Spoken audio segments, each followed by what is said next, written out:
Dr. Harris states that a person's perception of their environment or their world is dependent on their orientation. Well, how do you determine your orientation? Well, it's the brain that does it, and it relies upon three senses. First of all, it relies upon proprioception.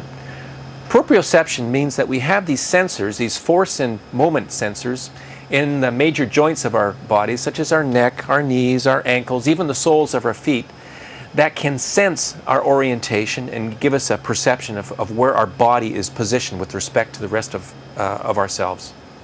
Secondly, we have vision. Our eyes can see this field of view, and as, for example, I'm looking here inside this module, I see vertical lines and horizontal lines where the walls meet, the ceiling, and that gives me a cue as to what up and down is. And then finally, we have the vestibular apparatus, or our inner ear. There are sensors within our inner ear which detect the pull of gravity, and that gives us a cue to our brain as to where down is. Well, what happens when gravity is not present? That's the purpose of the BISE experiment. The objectives of the Bodies in Space Envionment experiment is to investigate how the brain uses sensory input to maintain orientation in a weightless environment or during spaceflight.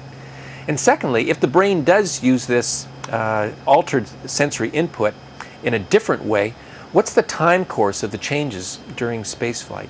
And then, of course, when we get back home, what's the time course of the changes back to a normal state? Well, we'll perform this experiment at least twice during the flight. We'll make use of a laptop computer which runs the BISE program, in addition to the Cognihood, which York University has borrowed from the European Space Agency. And as we look at the scene inside the Cognihood, we will manipulate the keypad here.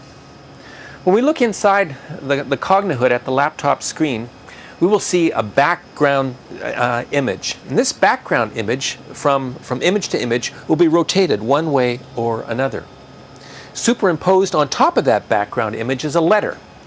And that letter we will perceive as either a D or as a P. It's the same letter, but with each image set, the letter will be rotated in one fashion or another.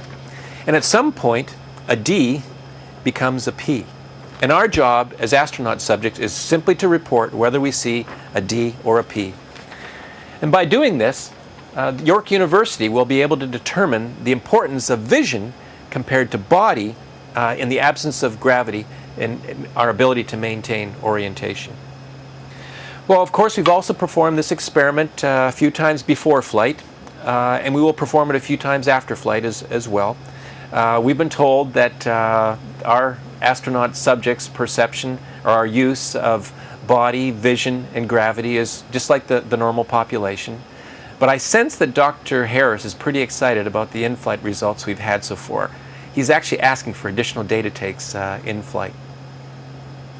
Well, what are the benefits of the Bodies in Space environment to people on Earth? Well, first of all, we're going to get a better understanding of how the neurological system adapts to weightlessness.